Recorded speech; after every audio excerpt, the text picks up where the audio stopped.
Okay, students, are you able to see the screen?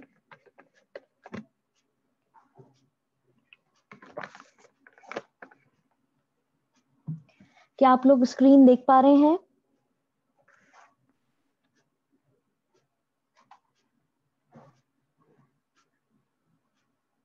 Blur आ रहा थोड़ा बहुत ऐसा लग रहा। वापस से बोलिए, आपकी आवाज क्लियर नहीं थी। क्या आप स्क्रीन देख पा रहे हैं? ब्लर आ रहा है। ब्लर आ रहा है। Let me share it again. अब क्लियर है?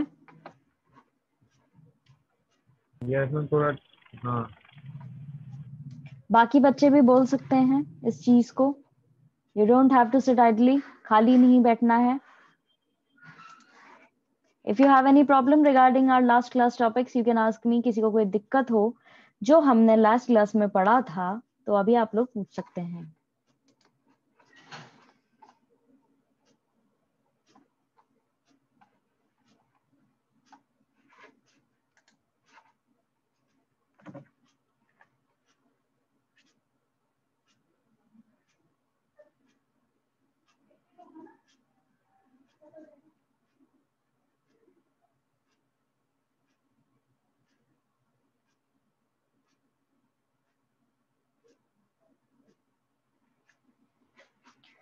स्टूडेंट्स आगे बढ़ते हैं। The next generation questioned this total acceptance of Western ideas and urged that the national pride be built on the indigenous values. Next generation ने question किया कि पूरी तरह से इस वेस्टर्न आइडियाज को हमें एक्सेप्ट कर लेना चाहिए, तो फिर हमारा जो नेशनल प्राइड जो है वो अलग अलग वैल्यूज पे बेस्ड होगा। The philosopher Miyake Setsurei 1816 to 1945 argued that each nation must develop its special talents in the interest of the world civilization. अब यहाँ पर बोला जा रहा है कि जो फिलोसोफर थे मियाकी सेत्सुराय ने, उन्होंने कहा है कि हर नेशन जो है, हर देश जो है, उसको अपने स्पेशल टैलेंट पे इंटरेस्ट डेवलप करना चाहिए वर्ल्ड सिविलाइजेशन को लेकर के। To devote oneself to one's country is to devote oneself to the world. अगर आप अपनी देश के भक्त हैं तो आप अपने देश के भक्त के साथ साथ आप पूरे वर्ल्ड के भी भक्त कहलाएंगे। यानी अपने देश के प्रति अगर आप कृतज्ञ हैं तो आप दुनिया के प्रति भी कृतज्ञ हैं। By contrast, many intellectuals were attracted to Western liberalism and wanted a Japan based not on the military but on democracy. अब यहाँ पर आपको समझाया जा रहा है, कई इंटेलेक्चुअल्स जो थे वो इस आइडिया पे बेस्ड थे, इस चीज से उनको काफी इंटरेस्टेड थे वो कि वेस्टर्न लिबरलिज्म को अगर आप अपना रहे हैं तो उनको एक ऐसा जापान चाहिए था जो सिर्फ मिलिट्री पे बेस्ड ना हो बल्कि डेमोक्रेसी पे बेस्ड हो। उयुकी एमोरी 1857 टू 1892 एक लीडर थे पॉपुलर राइट मूवमेंट्स के, जो डिमांड कर रहे थे कि यहाँ पर कॉन्स्टिट्यूशनल गवर्नमेंट आनी चाहिए। और इन लोगों ने ये कहाँ से प्रेरणा ली थी? ये पूरी तरीके से फ्रेंच रेवोल्यूशन डॉक्ट्रिन जो थी, जहाँ पर नेचुरल राइट्स की बात हो रही थी मैन की, उस चीज से ये पूरी तरह से इंस्पायर्ड थे, इन्फ्लुएंस थे, और इसीलिए ये भी डिमांड कर रहे थे कि हमारे यहाँ भी कॉन्स्टिट्यूशनल गवर्नमेंट होनी चाहिए। और इन्होंने लिबरल एजुकेशन के बारे में भी बोला है और ये चाह रहे थे कि हर इंडिविजुअल जो है वो बोले और डेवलप करे। Freedom is more precious than order. यहाँ पे इनका मानना ये था कि आजादी जो है वो सबसे ज्यादा इंपॉर्टेंट है बजाय किसी ऑर्डर के। Others even advocated voting rights for women, और दूसरे लोगों ने हक मांगा है औरतों के लिए भी कि उनको भी वोट करने का हक मिलना चाहिए। This pressure led the government to announce a constitution. इस तरह का प्रेशर दबाव बनने के बाद ही वहां की जो सरकार थी जापान की, उन्होंने अनाउंस किया कि वो भी एक संविधान को फॉलो करेंगे। अब वहां की डेली लाइफ किस तरह की हुआ करती थी? जापान का ट्रांसफॉर्मेशन जो है वो मॉडर्न सोसाइटी की तरह हो रहा था और उसमें काफी सारी चीजें जो हुआ करती थी वो भी चेंज हो रही थी। एवरीडे लाइफ की जो चीजें थी वो भी चेंज हो रही थी। पेट्रियार्कल हाउस होल्ड सिस्टम जो चला आ रहा था, यानी जहाँ मेल डोमिनेंट रहता थे वो घर, वहां पे कॉम्प्रोमाइज हो रहे थे, चीजें चेंज हो रही थी। कई जनरेशन जो है साथ में रह रही थी, तो वहां का जो हेड हुआ करता था वो कंट्रोल करता था घर को। लेकिन अब लोग अब ज्यादा एफ्लुएंट हो गए थे, यानी कि वेल वर्स्ड हो गए थे, पूरी तरीके से सेटल्ड थे, ठीक है। और आइडियाज जो है उनकी फैमिली में फैल रहे थे, नए होम होमू जिसको बोला जाता है जापानीज के अंदर, वो चीज भी यूज हो रही थी और इसको इंग्लिश वर्ड की तरह यूज किया जाता है होम। वो ये था कि न्यूक्लियर फैमिलीज जो है अब ज्यादा प्रेफर की जाती थी, यानी कि पहले के जमाने में लोग बाग जो है वो जॉइंट फैमिली में रहा करते थे, लेकिन अब वो लोग जो है न्यूक्लियर फैमिलीज वाला जो कॉन्सेप्ट है वो वहां पर अच्छे से फल फूल रहा था, जहाँ पे हस्बैंड वाइफ और जो बच्चे हैं वो रहा करते थे, या जो ब्रेड विनर या होम मेकर है वो रहा करते थे, बनाने वाले खाना बनाने वाला व्यक्ति और कमाने वाला व्यक्ति वो रहा करते थे। That is the concept of nuclear family. अब ये जो नया कॉन्सेप्ट आया था, इससे चीजें जो डिमांड जो है वो बढ़ रही थी, क्योंकि अब अलग अलग एक पूरा परिवार, जैसे जॉइंट फैमिली है वो एक ही घर में रह रहा है, एक ही किचन होती थी, सबका खाना वही बनता था। अब अलग अलग परिवार हो जाएंगे, छोटे छोटे घरों की वो होगी, डिमांड होगी, फिर बर्तन वगैरह और सारी चीजें जो है वो अलग अलग होगी, तो उससे प्रोडक्ट्स बनाने पड़ेंगे ना, डोमेस्टिक गुड्स बनाने पड़ेंगे। तो डोमेस्टिसिटी जो है वो नई कॉन्सेप्ट लेकर के आई थी, एक नया टर्न ऑफ इवेंट आया था जिसमें डोमेस्टिक गुड्स की डिमांड हो रही थी, मांगी जा रही थी नए टाइप के एंटरटेनमेंट्स के लिए। अब पहले क्या जॉइंट फैमिली में तो क्या लोग बाग आपस में बातचीत करके एंटरटेनमेंट हो जाता था, उनका टाइम पास हो जाता था। अब अकेले रहेंगे तो दो लोग कितनी बातें करेंगे, तो इसके लिए वहां पे एंटरटेनमेंट की डिमांड हो रही थी, नए नए तरीके के, नए नए तरह के घर की डिमांड हो रही थी। 1920s के अंदर कंस्ट्रक्शन कंपनीज जो है वो सस्ते घर बनाने लगी थी, जिसकी डाउन पेमेंट 200 येन थी। येन क्या है, वहां की करेंसी है। और मंथली इंस्टॉलमेंट उनको देनी पड़ती थी 12 येन 10 साल के लिए। तो इस समय तक जो सैलरी थी बैंक एम्प्लॉय की, वो काफी, जो कि जिसकी अच्छी हायर एजुकेशन थी उसकी सैलरी हुआ करती थी 40 येन 40 येन हर महीने। तो वो आराम से पे कर पाता था और अपनी न्यूक्लियर फैमिली मेंटेन कर पाता था। यहाँ पे आपको कुछ यूटेंसिल्स बताए गए हैं, जो इलेक्ट्रिक कुकर, राइस कुकर हो गया, अमेरिकन ग्रिल हो गई, या टोस्टर हो गया, इस तरह की चीजें आपको देखने को मिलेंगी। ये थी इनकी डेली लाइफ से जुड़ी हुई चीजें।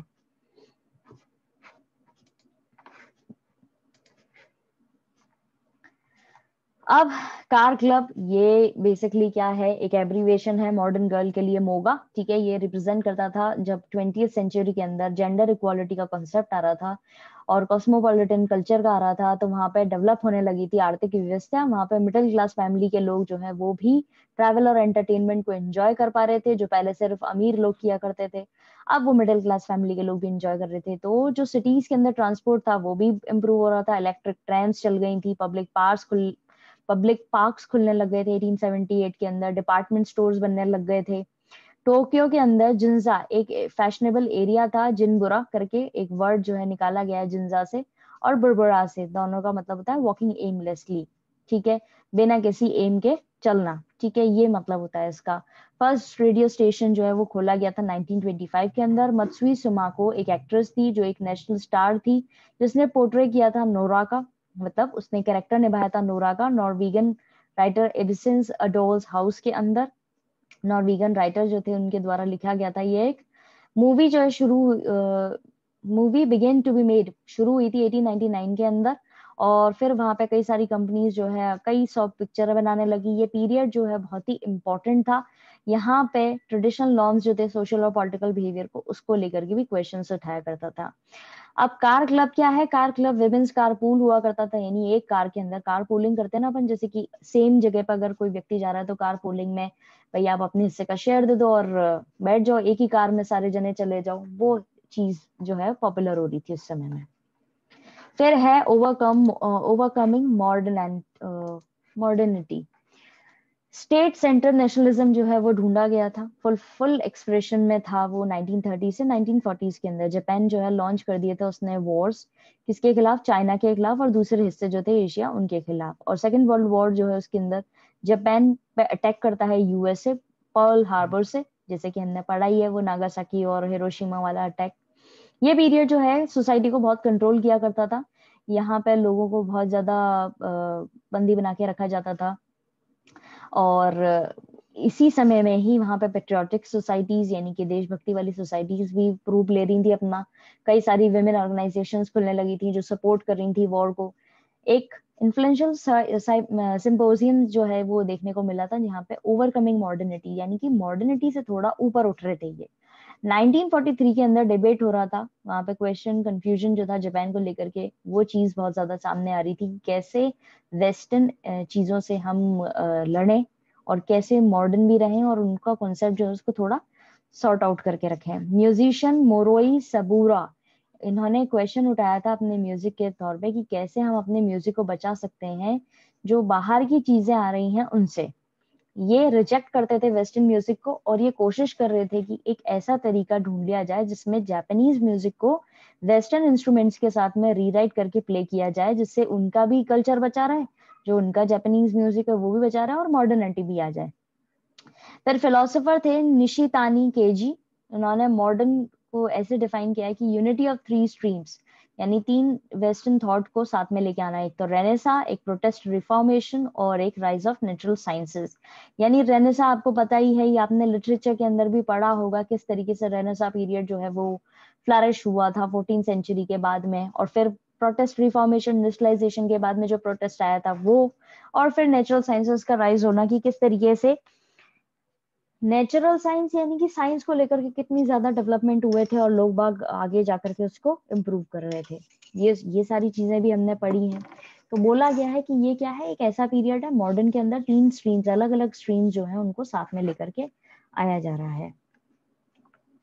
अभी तक किसी को कोई दिक्कत आई है तो आप लोग अभी पूछ सकते हैं, जो भी हमने पढ़ा उसके अंदर।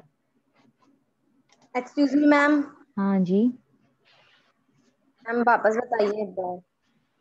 बेटा, कौन सा पैराग्राफ? मैम सॉरी, क्या?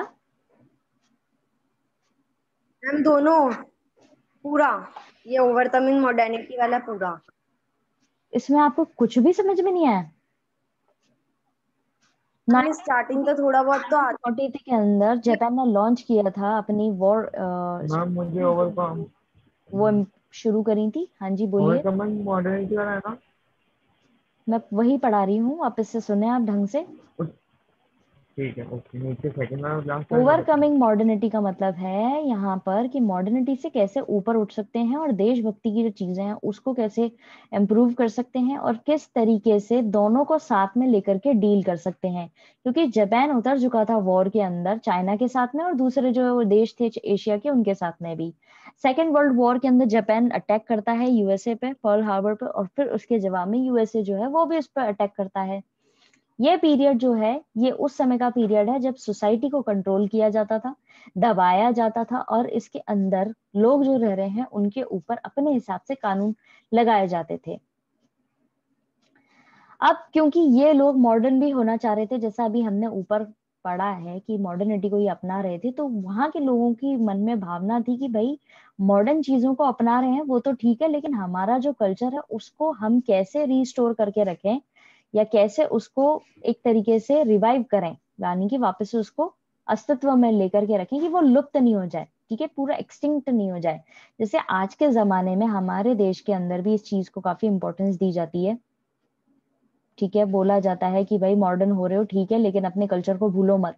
वैसे ही यहाँ के भी ये था, और इसी समय में जब ये मॉडर्निटी अपना रहे थे तो अभी पेट्रियोटिक सोसाइटीज जो है वो भी फ्लरिश हो रही थी, उनका भी फॉर्मेशन हो रहा था, यानी देशभक्ति वाला समाज। कई सारी वेमेन ऑर्गेनाइजेशंस बन रही थी जो सपोर्ट कर रही थी वॉर को भी, क्योंकि वॉर की कंडीशंस तो इनके चल ही रही थी। एक ओवरकमिंग मॉडर्निटी का मतलब ये यहाँ पे बताया गया है कि इसमें जापान काफी ज्यादा चीजें फेस कर रहा था, ठीक है, काफी ज्यादा हार्श चीजें इनके यहाँ पे हो रही थी, जिसमें डिस्कस कर रहे थे ये अलग अलग चीजों को लेकर के, ठीक है, कि किस तरीके से हम मॉडर्निटी से उठ सके। 1943 के अंदर डिबेट हुआ कंफ्यूजन को लेकर के जापान के अंदर कि कैसे हम वेस्ट को कंट्रोल करें, ठीक है, कॉम्बैट उससे लड़ें कैसे, क्योंकि वॉर भी तो चल ही रहा था, तो उसको अब आपने उन्हीं का कल्चर अपना रखा है, उन्हीं के तरीके से आप चीजों को कर रहे हो और फिर उनसे लड़ाई हो रही है तो आप उनसे कैसे फेस ऑफ करोगे। तो यहाँ के जो म्यूजिशियन थे मोराई सबुराई, उनका अलग पॉइंट है, यहाँ पे ये बात यहीं पे खत्म हो गई। इसके बाद में दूसरा पॉइंट है, ये एक म्यूजिशियन थे इनके मोरोई सबुरा, इन्होंने क्वेश्चन उठाया कि कैसे हम अपने म्यूजिक को रेस्क्यू कर सकें, सेफ गार्ड कर सकें, हमारे आर्ट को लेकर के हम कैसे चीजें सेव कर सकें, रीस्टोर कर सकें, उसकी जो आत्मा है, मतलब एक जो स्पिरिट है हमारे कल्चर की, उसको कैसे हम सेव कर सके, ठीक है। इन्होंने बोला कि वेस्टर्न म्यूजिक को हम क्या पूरी तरह से रिजेक्ट करते हैं, ठीक है, ये पूरी तरीके से वेस्टर्न म्यूजिक को रिजेक्ट कर रहे थे, लेकिन ये साथ साथ कोशिश कर रहे थे कि इस चीज से हम आगे बढ़ें। और इन्होंने क्या करा, अपने ही गानों को वेस्टर्न म्यूजिकल इंस्ट्रूमेंट जो होते हैं उनके साथ में बजा करके उनको साथ में करके ले करके आए ये, ठीक है, म्यूजिक को वेस्टर्न इंस्ट्रूमेंट्स के साथ में लेके आए कि भाई ये हो गया मॉडर्निटी, यानी मॉडर्निटी से हम ऊपर भी उठ गए, हमने हमारी जो कल्चर है उसको भी सेफ गार्ड करके रखा। फिलोसोफर जो थे निश्तानी केजी, इन्होंने डिफरेंट अपना वो दिया है, अलग इनका कॉन्सेप्ट दिया है, जिसमें ये बोल रहे थे मॉडर्न जो है वो क्या है, अलग अलग एक मॉडर्न ये जो शब्द है इसके अंदर हम 3 स्ट्रीम्स को लेकर के साथ में चल रहे हैं। अब जितने लोग उतनी अलग अलग तरीके उनकी डेफिनेशन थी, वैसे ही यहाँ पर म्यूजिशियन जो है वो अलग तरीके से डिफाइन कर रहे हैं, वॉर्स वाले जो हैं वो अलग तरीके से डिफाइन कर रहे हैं, फिलोसोफर जो है वो अलग तरीके से डिफाइन कर रहे हैं। तो फिलोसोफर निशितानी केजी ने डिफाइन किया है कि ये वो पीरियड है जिसके अंदर हम 3 अलग अलग हिस्सों को साथ में लेके चल रहे हैं, साइंस, लिटरेचर और रेवोल्यूशन जो इंडस्ट्रियलाइजेशन को लेकर के प्रोटेस्ट हुआ था उसको लेके चल रहे हैं। इन्होंने आर्ग्यू किया कि जापान की मॉरल एनर्जी जो है, जो जर्मन फिलोसोफर रैंके से ली गई है, उन्होंने बोला has helped it to escape colonization, इससे बच पाए हम कोलोनाइजेशन से, यानी कॉलोनीज हमने नहीं बनने दी, ठीक है, and it was a duty to establish a new world order, और हमारी ही ड्यूटी थी कि हमने एक नई दुनिया बनाई, अ ग्रेटर ईस्ट एशिया, एक बहुत बेहतरीन ईस्ट एशिया बनाया। For this a new vision that would integrate science and religion was necessary, इसी के लिए हमें जरूरत थी एक नई दिशा की जिसमें हम साइंस और रिलीजन को साथ में लेकर के आ सकें। ये बेसिकली यहाँ पे बोला गया है। अरे जिसने पूछा था वो बच्ची नहीं है क्लास में, समझ आया? मानसी, आई गेस आपके यहाँ पे नेटवर्क इशू बहुत ज्यादा हो रहा है अभी। आप मॉडर्निटी समझ में आ गया। ओके, तो मैम बहुत ज्यादा। आपकी भी बहुत ज्यादा फिर दैट्स इट फॉर टुडे। आज हम इतना ही पढ़ेंगे, आप अपनी प्रॉब्लम्स इकट्ठी कर लीजिएगा। Will discuss all of your problems in tomorrow's ma'am. Offline session. कल हम आपकी सारी प्रॉब्लम्स जो हैं वो डिस्कस कर लेंगे, ठीक है, जो भी आज हमने पढ़ा है। Yes Hrithik, please carry on, बोलिए। मैम आपकी भी प्रॉब्लम हो रही है नेटवर्क की? मेरा नेटवर्क प्रॉपर्ली चल रहा है बेटा।